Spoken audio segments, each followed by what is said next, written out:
É inscrita no canal? Não é inscrito no canal? Faça a sua inscrição, ative as notificações, já vai dando aquele like gostoso e ao final da nossa conversa, manda o seu comentário e compartilhe o conteúdo com quem você acha que vai gostar de tudo que a gente vai conversar aqui.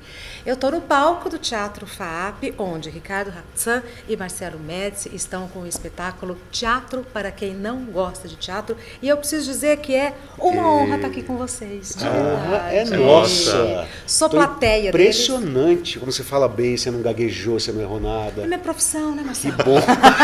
Eu já teria me cagado várias vezes aqui, você falou, é sua classe, é uma coisa impressionante, sou seu fã também, e fico muito feliz cada vez que estreia um espetáculo novo, porque não é o primeiro que você assiste. Não, eu sou plateia dos dois. Então sempre. É muito bom falar com quem assiste, não só as nossas peças, com uma jornalista que vai ao teatro, frequenta que é isso teatro. Aí. E os dois são autores, atores e diretores. Somos. A vida que obrigou vocês a fazerem tudo isso? Ou vocês falam, não, eu quero fazer tudo porque eu quero ter liberdade? É a falta de dinheiro, é a falta de apoio, a gente tem que exercer todas as funções porque a gente não está podendo pagar ninguém. Não, ele está fazendo uma piada, na verdade. Nós é verdade, é verdade. Não, mas nós tivemos aqui a ajuda de grandes parceiros, né? O figurinista Fábio Namatami, ele fez o figurino ganhando percentual, o Adriano Tosta, que fez a iluminação também, a trilha sonora também, e o Kleber Montanheiro, que fez o cenário, ele acabou dando uma olhada de fora. Nós não chamamos um diretor dessa vez, porque tínhamos o espetáculo muito concebido nas nossas cabeças já. Uhum. Então seria quase uma deselegância falar para a pessoa assinar uma coisa que a gente já tinha em mente, né? E o texto, na verdade, eu me aproveitei do talento do Ricardo Hatsan, que escreve muito bem. Muito bem, parabéns. Que ele escreveu o texto e... Sou fã de tudo que você faz. Eu sou muito fã seu. É verdade, assisto o seu canal sempre. Muito obrigada. Mas aí você se apropriou de uma ideia dele? Não, na verdade, a ideia do espetáculo foi minha. Eu numa entrevista do Jô Soares, ele falava de um comediante italiano chamado Vittorio Gassman, que fazia os grandes clássicos do teatro em 1 hora, era um espetáculo solo. Isso já faz 10 anos. Aí eu comentei com o Ricardo, putz, essa ideia é boa. E aí agora tivemos, nesse semestre eu ia descansar, que eu vou começar a gravar uma novela agora, Órfãos da Terra, da Duca Rachid e da Thelma Guedes. Bacana, né? Bem legal. E aí o Ricardo, eu falei, cara, eu vou ter 6 meses de descanso. Então ele falou, não, vamos fazer agora. Então esse espetáculo é uma declaração de amor ao teatro. Sem dúvida nenhuma. É uma homenagem. E o Ricardo, eu elogio porque não fui eu que escrevi. Ele conseguiu fazer uma coisa muito interessante, que é uma comédia fazendo tudo isso. E eu ri alto em vários momentos. Pois é. E eu me surpreendi com a reação da plateia, o tanto que as pessoas riem no espetáculo. Porque, claro, a gente sempre fica na dúvida, será que é engraçado? Será que vão gostar? Não, e começa na Grécia. Começa na Grécia. Foi um trabalho de pesquisa que eu nunca tive na vida, assim, para escrever uma peça, né? Eu nunca escrevi, também não tenho uma obra, eu não escrevi tantas peças assim. Mas essa ideia, eu pesquisei bastante e foi muito louco que depois eu tive que esquecer tudo que eu tinha aprendido, sabe? Porque eu estava com medo de ficar didático, né? Porque quem se interessa, a princípio, pela história do teatro, sabe? É muito difícil tocar nesse tema. Mas então, é um espetáculo de humor, é um espetáculo que a gente adquire cultura, é um espetáculo que a gente dá risada da gente mesmo, porque é muito atual e vai nos pontos ali... Tinha alguns momentos que eu dava risada, que eu entendia que quem estava do meu lado estava dando risada de uma outra coisa. Então, assim, cada um faz a sua leitura. São as camadas, né, que a gente fala. A gente fala que esse espetáculo, a gente gosta de trabalhar assim. Eu acho que a função principal do humor é fazer rir. O Chico Anísio tinha uma frase incrível que ele falava assim, existem 2 tipos de comédia, né? A engraçada e a sem graça. Mas por quê? 2 tipos de humor, o engraçado e o sem graça. Eu fui entender isso há pouco tempo. Ele queria dizer nada mais do que, às vezes o que é engraçado para você não é tão engraçado para mim. Exato. Então a gente fica muito feliz com o que conseguimos nesse espetáculo, que foi essas informações que o Ricardo falou que jogou fora, não é que ele jogou fora, ele teve que condensar. E aparecem em outros momentos. Não, eu acho que elas estão aí. E tal, né? O lance assim, de data, essas coisas, não teria como, senão ia virar uma palestra realmente, né? E o teatro, ele tem uma história infinita. Se a gente fosse contar aqui, a história do teatro ela se funde com a história da humanidade, né? É a primeira E no arte... final da peça a gente recebe sempre o público, né? Eles dão sempre o feedback. E é muito legal, porque assim, tem o pessoal mais velho que chega a agradecer a aula que tiveram. Olha. Sabe? E tem o pessoal mais novo que assim, fica super feliz pelas risadas, assim. Aliás, a gente está recebendo muita garotada. Graças a Que Deus. está se interessando por teatro. Não por nada, é porque É uma assim, nova plateia se formando. muito importante. E assim, mas assim, vai da Grécia aos youtubers. Então, Exato. olha a volta que é. Aqui, nesse bate-papo, a gente já falou de humor, a gente já falou de história, a gente já falou de teatro e a gente já falou de trabalhar sozinho. Sim. E isso me chama muita atenção no trabalho de vocês, e vocês falam quando o espetáculo acaba. Esse é um espetáculo sem patrocínio, é um espetáculo sem incentivo. Sim. E eu tenho entrevistado algumas pessoas que fazem música, que fazem teatro, enfim, que estão trabalhando com arte de uma maneira geral, sem patrocínio, sem incentivo, contando com a colaboração dos outros, com o próprio talento e tal. E isso tem me chamado a atenção porque eu acho que é uma saída para nós, brasileiros. Né? Isso aconteceu de você, não, a gente não quer patrocínio, a gente não quer incentivo, ou de novo, foi uma necessidade? Não, nesse momento foi uma opção nossa. Por quê? Porque eu vou explicar. Eu tenho quase 40 espetáculos na minha carreira de 30 anos e até hoje, pela minha empresa, eu fui patrocinado através da Lei Rouanet, porque a Lei Rouanet não patrocina espetáculos. Através da Lei Rouanet, eu adquiri um patrocínio de uma única peça. Trabalhei em outros espetáculos que tinham a Lei Rouanet. A questão só, Regina, é o seguinte, eu me vejo na obrigação aqui de explicar que a gente optou por não ter esse patrocínio nesse momento, porque as pessoas estão falando da Lei Rouanet sem ter conhecimento sobre essa lei. Todo mundo que tem essa lei tem uma trabalheira de contrapartidas. Nós temos que dar ingressos gratuitos, nós temos que fazer uma política de ingressos mais baratos, nós temos que cumprir muitas regras e prestar contas ao MIN, que é o Ministério da Cultura.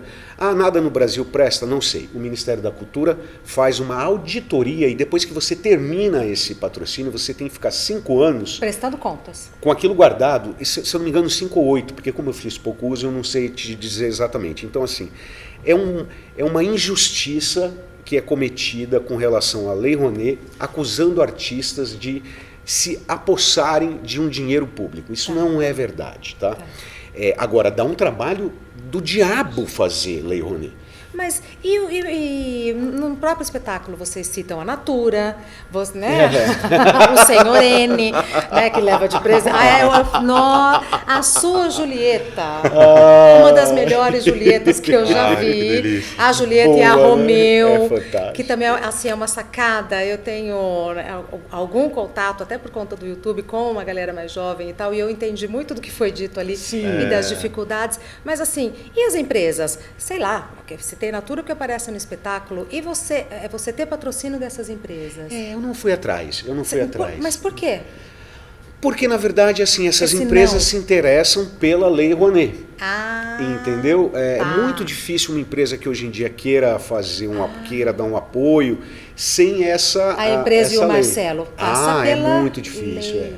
E como sobreviver, porque eu vim aqui, o teatro estava lotado, eu fui ver cada um com seus problemas, cada um com seus problemas, sempre lotado. Como é que vocês viabilizam o trabalho de vocês, a arte de vocês, assim, matando no peito, na raça? Do público. A gente precisa do público. Nós precisamos que o público venha e pague. As pessoas ficam muito bravas quando eu falo isso, Regina, mas assim, até por conta da Lei Rouanet, os ingressos no Brasil, eles ficaram com preços irreais, de tão baratos que são. Então as pessoas às vezes falam assim, nossa, mas sua peça está R$90? Sim, a meia entrada é R$45 e menos que isso nós não podemos cobrar, porque senão a gente não paga o aluguel do teatro, nós não pagamos as pessoas que nós empregamos aqui, que são amigos queridos, mas que recebem. E a gente nem conta com lucro, na verdade, né? A gente só pouquíssimo. Bancar o espetáculo. Exatamente, montar e conseguir mostrar essa peça nova que a gente quer fazer. É isso. Então, mas apesar disso tudo, o teatro está lotado. Graças a Deus, está indo bem. Lotado hoje em dia é muito difícil, né? Mas nesse momento, né, eleições... mas a gente realmente está muito cheio. Eu tenho ido ver outros colegas e infelizmente ficado muito impressionado com a falta de público, né? A verdade é que espetáculo lotado hoje em dia é exatamente pelas contrapartidas, quando tem lei. Né? Tem muitas ONGs, tem muitas, sabe? Doação de ingressos. Exatamente. Vira brinde de empresa. Tá. E falar de humor? Falar de humor é difícil, né? Fazer rir. Mas graças a Deus, acho que a gente consegue, Nossa, eu nunca de uma tive forma problema. respeitosa, né? Até. Eu nunca tive problema. Eu acho que a gente está vivendo um momento muito importante, que conquistas foram importantes aconteceram, né? Como na questão do politicamente correto, do não ficar diminuindo minorias, mulheres ou coisas nesse sentido, né?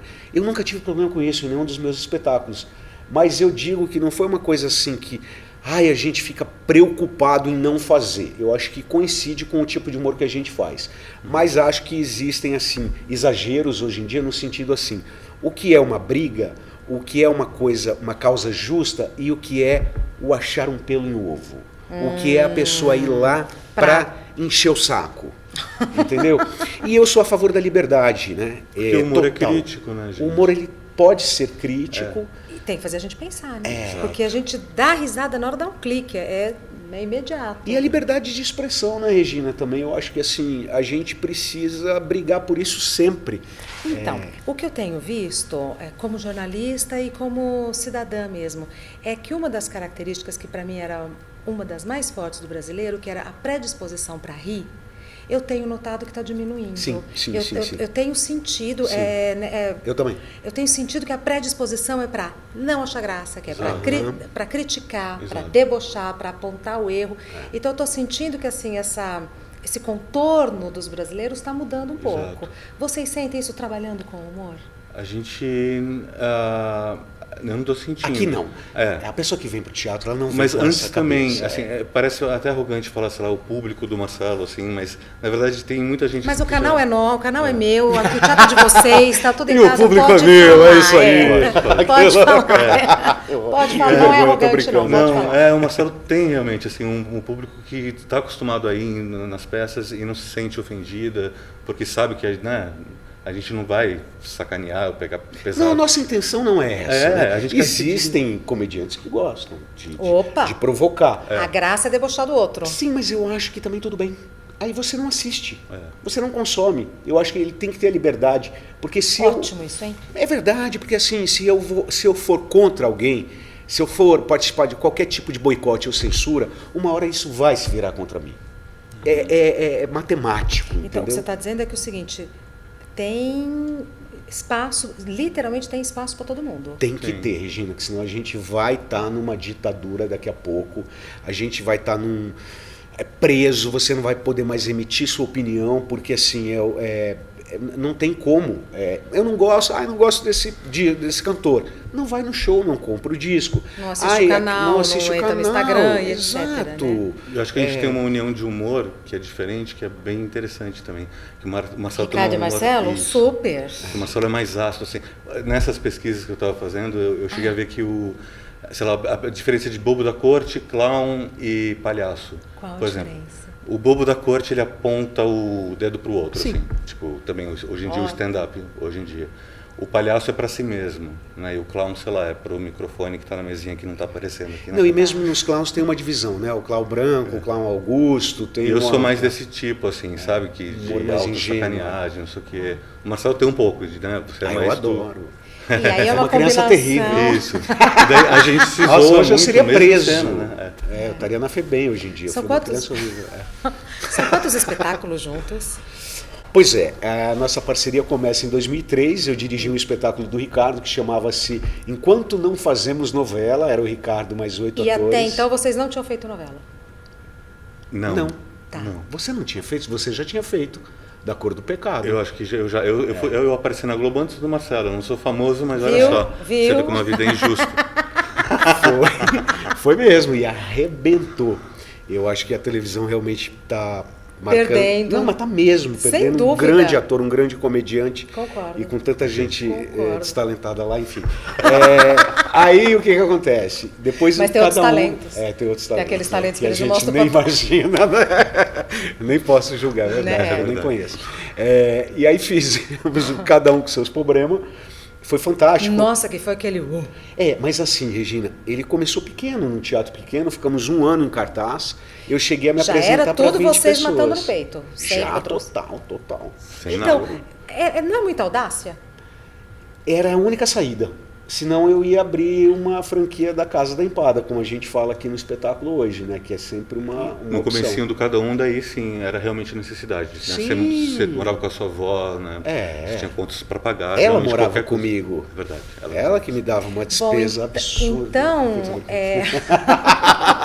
ela tá viva? Nossa, ela faleceu. Que Deus a tenha. Que Deus a tenha. Então, a gente chega aí num ponto comum de muitos talentos que eu tenho entrevistado, de pessoas que falam, olha, Regina, eu estou bancando, eu trabalhei, eu não tenho nada, mas eu estou bancando esse EP, eu estou bancando isso. esse espetáculo porque é a única saída. E você fez isso também com o canal, né? Faço Você isso resolveu... com o canal, Mas, Regina, tudo que a bancado por mim. televisão, hoje em dia, a gente tem que fazer isso, né? Porque são pouquíssimas emissoras, pouquíssimas oportunidades. Pouquíssimos postos de trabalho, Exatamente. Então a gente tem que correr atrás. Eu fui contratado da TV Globo e trabalho lá até hoje. E sou muito feliz quando trabalho lá. Porque quando eu não posso, que eu estou fazendo uma peça, que eu não quero, eu não vou. Né? Hoje em dia eu faço as obras certas. Então, assim, mas se você parar para pensar de dramaturgia, é pouquíssimo que se tem aqui no Brasil, né? E agora os canais de fora estão chegando aqui, produzindo, mas assim, é diferente. Eu não vou ser convidado pela Warner, pela Fox, para ter um salário como os dos atores americanos. Tem uma produção no meio que está jogando o salário dos atores lá para baixo e fazendo contratos absurdos, entendeu? E junto com os atores vão iluminadores, contra-regra, figurinistas, tudo. Então, assim, é a única saída. A gente banca na expectativa de pelo menos ter satisfação pessoal. Exatamente. É isso? Isso. É esse o caminho? Isso, tamo junto. E manter a sanidade mental. E fazer o que a gente acredita, né? Assim, esse espetáculo a gente queria muito fazê-lo. Nós queríamos que o público visse essa homenagem ao teatro, essa questão histórica mesmo, e de mostrar a importância do teatro. Esse momento está tão desvalorizado mesmo, né? Cultura, teatro, tudo. É uma brincadeira esse título, teatro para quem não gosta. A gente conhece muita gente que não gosta mesmo de teatro. E está vindo aqui. E se diverte. E no final né, entende a crítica, sabe? Tipo, Então dá para viver de teatro, né? Assim, eu sou super otimista. Dava muito Eu certo. sempre procuro achar assim, uma via positiva. Dá para viver de teatro? Pagar as contas? Dá sim. Com decência? Dá. Porque assim, não, é verdade. Dá. É porque assim, as pessoas estão achando que os atores de teatro enriquecem, né, com patrocínios, que a gente pega o dinheiro e vai, enfim, comprar apartamento em Paris ou em Nova York. Aí as pessoas falam assim, tipo, mas o artista é tão famoso e ele, mesmo assim, fez uso da Lei Rouanet. É uma lei e ele tem direito, entendeu? Mesmo ele sendo famoso, mesmo ele sendo consagrado, entendeu? É uma lei. Essa lei pode ser revista, pode ser modificada? Acho que sim. Ela já foi muito... Mal usada? Não, ela já foi muito mexida, as cláusulas foram modificadas. Cada Ministério da Cultura que entrava tal, acontecia isso. Mas assim, eu não conheço ninguém, pelo menos assim de 20 anos para cá, que tenha enriquecido com o teatro. Você consegue pagar a conta, mas para isso você precisa do público. No nosso caso, contamos única e exclusivamente com o público pagante. As pessoas não sabem, assim, às vezes vem uma casa cheia de um teatro e pensam que todo o ingresso vendido está indo para o bolso do artista, né? Eles não sabem que tem um aluguel de teatro, tem... Eu acho que não querem entender, né? Porque assim, é a mesma coisa que... não é verdade, é tipo loja. Você vê a loja na rua, uma loja de shopping, você fala, tá caro. Quer dizer, a loja está no shopping. Eu calculo que essa pessoa está pagando um aluguel para estar lá, entendeu? Toda aquela que não deve ser infraestrutura. barato, justamente. Que você, para fazer seu canal também... Você tem um custo, você tem um técnico, você tem um material. Tem o tempo da gente, que ninguém De computa, editar. mas que tem um Exato. valor, né, muito Exato. precioso e tal. Bom, com tudo isso, então assim, vocês têm uma carreira bem sucedida, vocês estão satisfeitos com o que... Porque eu acho muito importante a gente se orgulhar de quem a gente é e do que a gente faz. Não é? É muito importante isso. Então, eu vou te dizer que quando eu comecei a fazer teatro, eu nunca imaginei... Quando eu comecei a fazer o Cada Um, eu cheguei a me apresentar para 20 pessoas.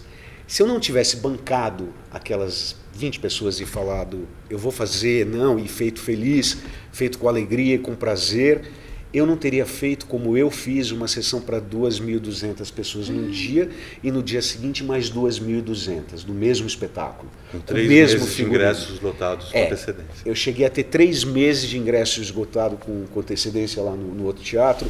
Eu cheguei a fazer 9.000 pessoas em 2 semanas numa casa de show. Esse dia eu fiquei muito emocionado, que eu assisti meus grandes ídolos, Caetano, Chico, Gal Costa, Maria Bethânia, que era no antigo Palace. Um dia eu me apresentei lá e eu cheguei e a rua estava parada para assistir meu espetáculo. Olha! Mas eu sempre digo isso para todo mundo, se eu não tivesse feito para as 20 pessoas, que o primeiro ano do cada um, a gente ralou muito. Ninguém vê isso, a gente viajava, o Ricardo carregava caixa com cenário, eu e ele, no meu carro, a gente ia para Campos do Jordão apresentar o espetáculo, fizemos uma cidade da Bahia. Então tem que acreditar. Eu acho, né? Assim, se a gente não acredita, é muito difícil encontrar alguém que acredite e faça, você é o novo... Não, isso não existe, né? Essa coisa de, não, ele investiu em mim, tá afim de outra coisa. Né? E como eu já passei da idade, então realmente não deve acontecer. E você se imaginava nessa trajetória toda, Ricardo? Não imaginava. Eu me interessei por teatro assim desde pequeno. A primeira peça que eu assisti, na verdade, meu irmão era uma coisa de escola, amadora, assim. Eu saí deslumbrado querendo fazer isso também. E até tinha desistido uma época, assim. Foi conhecendo o Marcelo aos 20 anos de idade que eu já tinha desistido. Eu estava fazendo rádio e TV e tal. Que daí eu falei, acho que eu vou continuar, vou voltar para isso. Retomou o sonho e o talento. E daí foi ele que me insistiu para eu dirigir o Cada Um, que eu não queria, eu não sou diretor. Sabe? Não era. Você não agora é muito bem sucedido. Sim, O diretor mais bem pago do teatro brasileiro. Imagina. Aí ele te convenceu, você dirigiu. Ele é tímido, né? Eu sou super tímido. Acho que é a primeira entrevista que ele dá na vida. É verdade. Mentira! Eu tenho fobia de entrevista. Por isso que eu cheguei aqui, tinha só 2 cadeirinhas, eu falei, mas eu gostaria de conversar com os dois. Claro. Eu acho que é a primeira entrevista. Que honra, eu fico com muito medo, assim, porque eu sou muito tímido e eu gaguejo, eu fico envergonhado, fico vermelho. Pois daí eu penso, gente, quem vai assistir não vai querer ver essa pessoa no palco. Mas eu juro que no palco eu sou diferente, eu faço... Eu aperto ainda. Eu fui no Jô e o Ricardo foi junto. Eu falei, vamos, cara, você, pelo amor de Deus, a gente... Não é, gente? Nossa, eu era contratado do SBT, fui chamado para dar uma entrevista na Globo. Foi uma das... Só eu e a Hebe conseguimos isso na época. Aí ele falou assim, eu vou se você jurar pela sua mãe morta que você não vai falar pro Jô que eu tô lá. Citar meu nome. Eu não queria que a câmera fizesse assim, sabe? Sei. Pelo amor de Deus. Não. Me deixa lá incógnito. Poxa vida, muito obrigada. Obrigado então. mas eu faço questão, assim, de fazer... Eu sou seu fã. Olha só. Não te perguntei alguma coisa que você queira falar? Não, tá tudo bem. É isso. Aquela chata, né? Jornalista chata. Poxa vida, a gente já está conversando aqui há algum tempo. Você não é nada chata, você é uma das pessoas mais elegantes que eu conheço. É verdade, a gente agradece muito a sua, enfim, sua disponibilidade de vir aqui falar de teatro também. Para a gente é muito importante. E eu te vi a primeira vez na televisão, eu te achei tão bonita e achei parecida com a minha mãe quando era nova. Eu tenho fotos, então coisa fofa. Eu assisti ao programa só para ver a sua imagem mesmo. Olha assim. só. E você conduzia com muita classe. E era um programa... O Caso de Família. Era um barraco. Como é que era uma coisa incrível ver você. Olha essa que pessoa legal. absolutamente elegante naquele programa que era uma barraqueira doida. Mas agora que pensando, não deixa de ser um teatro ali, né? Totalmente. Não é? Você total. conseguir manter esse equilíbrio que você mantinha. Mas sabe o que é? Eu não consigo rir da infelicidade, da desgraça, do sofrimento do outro. Não consegue. Não consigo rir, eu não consigo achar graça. Nem de quem você odeia. Nem de quem eu odeio. Me bate Olha de um como jeito... ela é evoluída, gente. Por isso que é assim bonita. Me bate de um jeito muito atravessado o sofrimento humano. Eu acho, para mim, como o Ricardo falou, eu sou mais ácido, né? Eu acho que se a gente tiver um olhar positivo do mundo também, a tragédia de ontem pode ser a comédia de amanhã. Às vezes a gente Nossa, passa... então a gente vai ter muito para rir amanhã, né? Nossa. Ou não, porque né? Daí vivendo... tem um tempinho. Se o apocalipse se instaurar como a gente está prevendo, a gente não vai rir, não. Mas estou dizendo, Eu acho que de coisas que acontecem com a gente, não tem uma história, sabe? Sim. Ou mesmo com amigos, com a história, o outro chegou, ele tomou um tombo no casamento, a mulher caiu na piscina e tal. Verdade. No dia é uma tragédia, mas depois de um tempo, aquilo pode virar uma comédia da melhor qualidade. Aliás, eu acho que a comédia bebe muito aí. O Marcelo ri muito, assim, de desgraça. Eu lembro a primeira vez que eu conversei com ele, eu falei de um amigo meu, chamado Marcelo também, daí ele falou, por quê? Era amigo, não é mais? Ele morreu? Eu falei, morreu. Ele começou a rir, sem parar. Eu acho engraçado. Qualquer, enfim, assunto de morte eu acho engraçado, é nervoso, eu acho. E eu acho que a tragédia, quando a pessoa vem te contar uma história muito desgraçada, uma coisa muito pesada, tal, Acaba sendo engraçado. acaba sendo engraçado. Você me desculpa, eu entendo Não, você não imagina. conseguir rir, mas eu ria muito naquele programa. Você ria? Bastante. Você sabe quem ria muito? Encontrava comigo e ria? A Hebe. Claro! A Hebe falava, mas A eu não tô Hebe acreditando. Hebe Ela falava, mas Naí. olha, e eu falava, mas Hebe, que situação tá aí? Ela, ria. Que Eu ria delícia. muito, eu ria muito. Mas assim, agora falando de coração, era admirável o seu equilíbrio, sua elegância e seu respeito pelas pessoas que estavam lá. Muito Entendeu? obrigada. Assim, não era uma coisa mal intencionada, você não tinha essa pegada de utilizar aquilo de uma forma a expor a pessoa, tal. Você conduzia aquilo de uma forma diferenciada, realmente. Muito obrigada, porque eu não te conhecia, não sabia que você tinha essa leitura, mas você me leu direitinho ali É isso naquela aí. situação. Foi muito bom. Obrigada, Regina, nossa, eu tô obrigado assim, eu. me sentindo quase uma Hebe aqui com mas vocês. Muito obrigada. É isso aí, pra mais. É isso para mais, mas é isso para mais que eu acho que a gente precisa como... Eu não quero ser piegas, mas assim, como sociedade. A gente precisa achar essas outras vias, não só para a gente poder ser quem a gente é e ter orgulho do que a gente faz, mas para a gente repensar para onde a gente está indo, como que a gente está fazendo o nosso caminho. E se melhorar, né? Nossa, Senão a gente fica mais apaixonado pelos cachorros do que pelas pessoas. boa. Tá vendo? É isso. Eu tenho certeza que você gostou de tudo que a gente falou aqui. Compartilhe este vídeo com quem você acha que vai gostar do conteúdo. Mande suas perguntas que, à medida do possível, a gente responde. Eu sou Muriel, a sereiazinha das águas salgadas. Um monstro, teu cu! Isso aqui é que eu fiz! Vocês me acham feio? Bem feio e repetitivo. Margarida, o que importa? É o amor! No cu, pardal. Mas a beleza que levou, que ficou aqui, a morte não levou. Sua beleza, Marília Mendonça.